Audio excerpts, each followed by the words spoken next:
Hello दोस्तों, स्वागत है आपके अपने YouTube channel target sales research में। आज है 2 जुलाई और आज के इस लेक्चर में हम दोस्तों बात करने वाले हैं 1 और 2 जुलाई से जितने भी करेंट अफेयर्स के क्वेश्चन बनने वाले हैं सारे क्वेश्चन को इस लेक्चर में हम डिस्कस करेंगे। और साथ ही दोस्तों इन करेंट अफेयर्स के क्वेश्चन से जो भी एक्स्ट्रा फैक्ट बनेगा उन्हें भी हम देखने वाले हैं। सबसे पहले हम दोस्तों बात करते हैं यहाँ पे जो लास्ट क्लास में आपसे क्वेश्चन पूछा गया था कि राष्ट्रीय जांच एजेंसी के नए महानिदेशक कौन बने हैं। इसका सही जवाब क्या है दोस्तों? दिनकर गुप्ता। करेक्ट आंसर है ऑप्शन 3। और आप देख सकते हैं दोस्तों ये है दिनकर गुप्ता जो कि राष्ट्रीय जांच एजेंसी के नए महानिदेशक बन गए हैं। तो दोस्तों मैं आपको बता दूं कि ये जो सीआरपीएफ के महानिदेशक कुलदीप सिंह थे, इनको वाईसी मोदी की सेवानिवृत्ति के बाद मई 2021 में एनआईए का अतिरिक्त प्रभार दिया गया था। दिनकर गुप्ता 31 मार्च 2024 या अगले आदेश तक इस पद पर रहने वाले हैं। मैं आपको बता दूं एनआईए भारत की प्राथमिक आतंकवाद विरोधी टास्क फोर्स है जिसकी स्थापना 31 दिसंबर 2008 को की गई थी और इसका मुख्यालय नई दिल्ली में स्थित है। तो दोस्तों आपको याद रखना है कि पंजाब के पूर्व डीजीपी दिनकर गुप्ता को राष्ट्रीय जांच एजेंसी का नया महानिदेशक नियुक्त किया गया है। करेक्ट आंसर है ऑप्शन 3। और अब दोस्तों हम शुरुआत करते हैं जो लास्ट क्लास में क्वेश्चन के थे उनके रिवीजन की। रिवीजन का पहला क्वेश्चन है अंतर्राष्ट्रीय सूक्ष्म लघु और मध्यम उद्यम दिवस 2022 कब मनाया गया है। तो दोस्तों यहाँ मनाया गया है 27 जून को।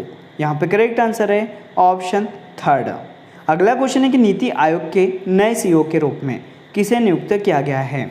तो नीति आयोग के जो नए सीईओ है वह दोस्तों बन गए हैं परमेश्वरम अय्यर। करेक्ट आंसर है ऑप्शन 3। और आपके लिए अगला क्वेश्चन है कि पन बिजली और सौर ऊर्जा पर चलने वाला जो हवाई अड्डा है वह कौन सा बना है। तो वह हवाई अड्डा है दोस्तों इंदिरा गांधी अंतर्राष्ट्रीय हवाई अड्डा जो कि दिल्ली में स्थित है। तो दोस्तों आपको याद रखना है कि पन बिजली और सौर ऊर्जा पर चलने वाला जो पहला हवाई अड्डा है वह कौन सा बन गया है। तो इंदिरा गांधी अंतर्राष्ट्रीय हवाई अड्डा। और आपके लिए अगला क्वेश्चन है कि हाल ही में किसे भारतीय ओलंपिक संघ का कार्यवाहक अध्यक्ष नियुक्त किया गया है। तो यह नियुक्त किया दोस्तों अनिल खन्ना को। करेक्ट आंसर है ऑप्शन 3। तो भारतीय ओलंपिक संघ की जो कार्यवाहक अध्यक्ष है वो किसे नियुक्त किया है। तो अनिल खन्ना को। करेक्ट आंसर है ऑप्शन 3। और आपके लिए अगला क्वेश्चन दोस्तों कि बाजरा पर राष्ट्रीय सम्मेलन का जो उद्घाटन है वह किसने किया है। इसका उद्घाटन किया दोस्तों प्रहलाद सिंह पटेल ने। यहाँ पर करेक्ट आंसर है ऑप्शन 2। नेक्स्ट क्वेश्चन दोस्तों कि हाल ही में जारी विश्व प्रेस स्वतंत्रता सूचकांक 2022 में भारत निम्न में से कौन से स्थान पर रहा है। तो इस इंडेक्स में दोस्तों जो भारत की रैंक है वह 150वीं है। तो यहाँ पे करेक्ट आंसर है ऑप्शन 1। और रिवीजन का लास्ट क्वेश्चन है कि केंद्रीय प्रत्यक्ष कर बोर्ड का जो अध्यक्ष है वह किसे नियुक्त किया है। तो यह नियुक्त किया दोस्तों नितिन गुप्ता को। करेक्ट आंसर है यहाँ पे ऑप्शन 3। तो याद रखना सीबीडीटी के जो नए अध्यक्ष है वह नितिन गुप्ता बन गए हैं। तो शुरुआत करते हैं दोस्तों आज के करेंट अफेयर्स की। और अभी तक दोस्तों आपने हमारे लेक्चर को लाइक नहीं किया है तो लाइक जरूर कर दें, शेयर भी करें। अगर आप इस चैनल पर नए हो तो इसे सब्सक्राइब भी जरूर कर ले।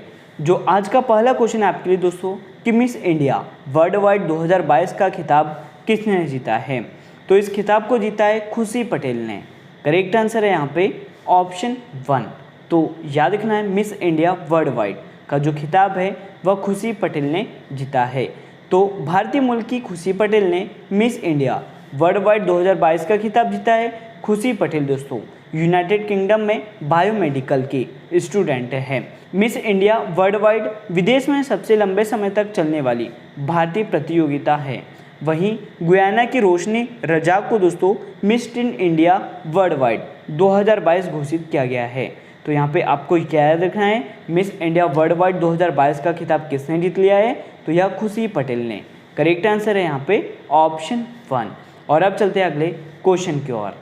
आपके लिए अगला क्वेश्चन दोस्तों कि जीएसटी काउंसिल की 47वीं बैठक कहाँ पर शुरू हुई है। तो मैं आपको बता दूं कि जो गुड्स एंड सर्विस टैक्स है जीएसटी काउंसिल की जो 47वीं बैठक है इसकी शुरुआत हुई है दोस्तों चंडीगढ़ में। करेक्ट आंसर है ऑप्शन 3। तो 28 जून से दोस्तों चंडीगढ़ में जीएसटी काउंसिल 47वीं बैठक शुरू हो चुकी है। जीएसटी काउंसिल 6 महीने के अंतराल के बाद बैठक कर रही है। जीएसटी काउंसिल ने दोस्तों कृत्रिम अंगों आर्थोपेडिक ट्रांसप्लांट पर एक समान 5% जीएसटी दर लागू करने की सिफारिश की है। इसके साथ ही काउंसिल ने रोपवे यात्रा पर जीएसटी दर को 18% से घटाकर 5% करने की सिफारिश की है। तो याद क्या रखना है दोस्तों आपको कि ये जो जीएसटी काउंसिल की 47वीं बैठक है यह कहाँ पर शुरू हुई है, तो याद रखना चंडीगढ़ में। राइट आंसर है ऑप्शन 3। अगला क्वेश्चन दोस्तों कि राष्ट्रीय चिकित्सक दिवस नेशनल डॉक्टर डे निम्न में से किस दिन मनाया जाता है। तो मैं आपको बता दूं कि ये जो नेशनल डॉक्टर डे है यह प्रतिवर्ष 1 जुलाई को मनाया जाता है। करेक्ट आंसर है यहाँ पे ऑप्शन 1। तो दोस्तों भारत में प्रत्येक साल 1 जुलाई को राष्ट्रीय चिकित्सक दिवस के रूप में मनाया जाता है।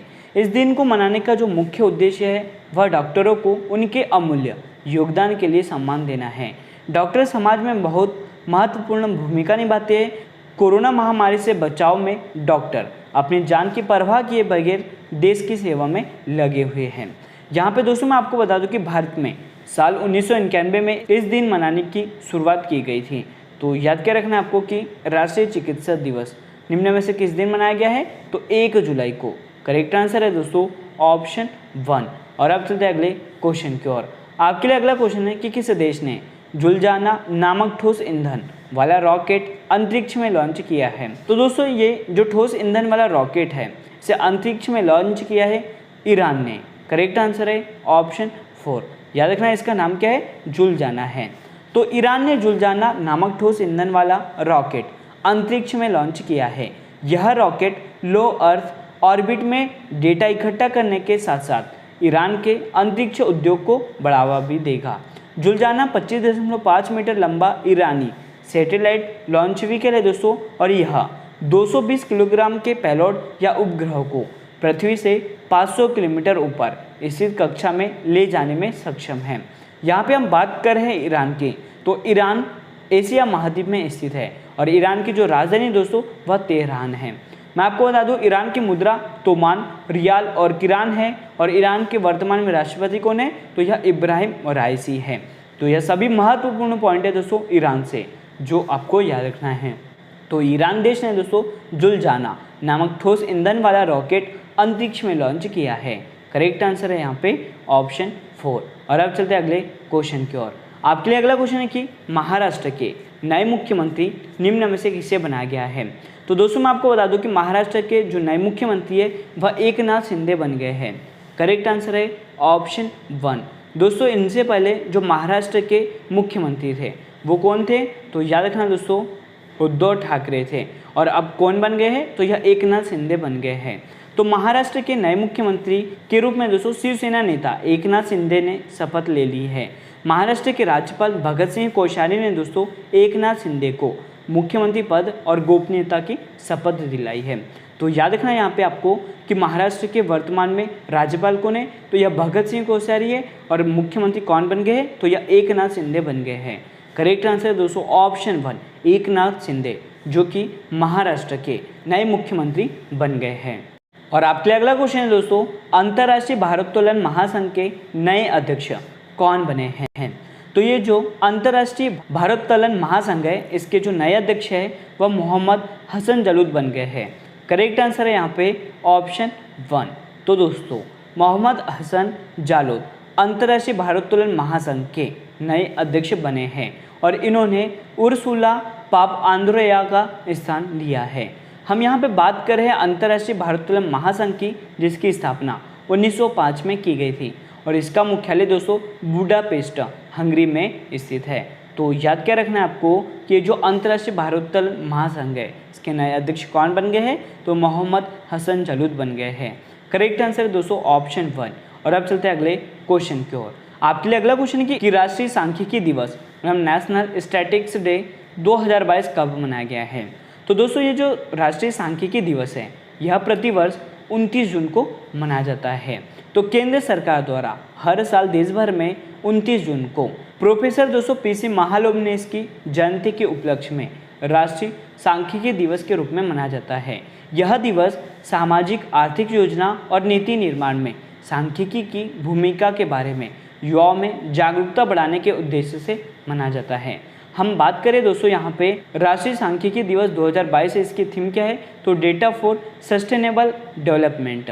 याद रखना इस वर्ष की theme data for sustainable development, इस वर्ष की थीम याद रखना है।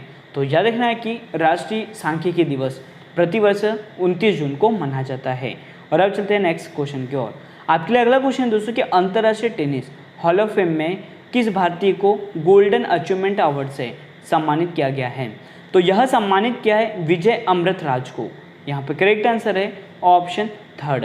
तो दोस्तों Indian tennis great Vijay Amritraj को अंतर्राष्ट्रीय टेनिस हॉल ऑफ फेम और इंटरनेशनल टेनिस फेडरेशन द्वारा गोल्डन अचीवमेंट अवार्ड 2021 प्राप्तकर्ता के रूप में नामित किया है। गोल्डन अचीवमेंट अवार्ड से सम्मानित होने वाले दोस्तों यह पहले भारतीय है। यहाँ पे हम बात कर रहे थे अंतर्राष्ट्रीय टेनिस फेडरेशन की। तो दोस्तों ये जो इंटरनेशनल टेनिस फेडरेशन है इसका मुख्यालय लंदन यूके में स्थित है। मैं आपको बता दूं इसकी स्थापना 1 मार्च 1913 को की गई थी और वर्तमान में इसके अध्यक्ष कौन है तो यह डेविड हेगर है। यह सभी महत्वपूर्ण पॉइंट है इंटरनेशनल टेनिस फेडरेशन से जो आपको याद रखना है। याद रखना दोस्तों अंतर्राष्ट्रीय टेनिस हॉल ऑफ फेम में किस भारतीय को गोल्डन अचीवमेंट अवार्ड से सम्मानित किया है तो विजय अमृतराज को। करेक्ट आंसर है यहाँ पे ऑप्शन थर्ड।